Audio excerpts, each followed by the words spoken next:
Bhaskar from Dana.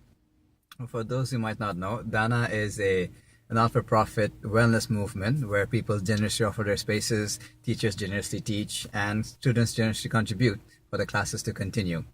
And the word Dana means generosity.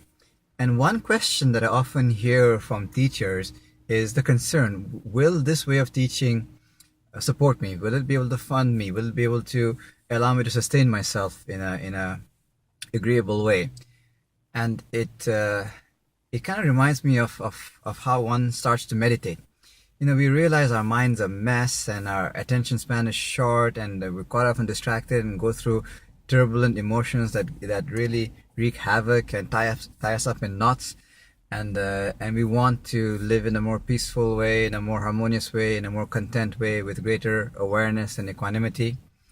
And the thing is, if we bring any of these needs into the meditation practice, we're literally running the opposite direction. Because the practice of meditation itself, the practice itself, requires unreasonable innocence.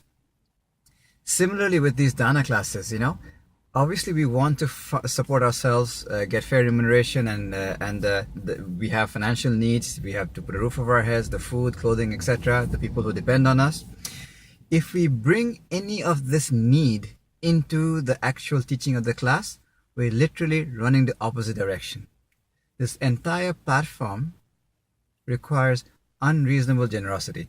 When I first experienced this way of receiving a teaching as a student, the one thing I'm so grateful for is I actually saw what it looks like to teach as a dana teacher, when you just give from the fullness of your heart and experience, just to be of benefit. And that has such a potent, intense, innocent generosity to it that we are creatures of reciprocation. That's what we do. We reciprocate things. If someone comes and shakes a fist at you, you shake it right back. If someone's shouting at you, you shout right back.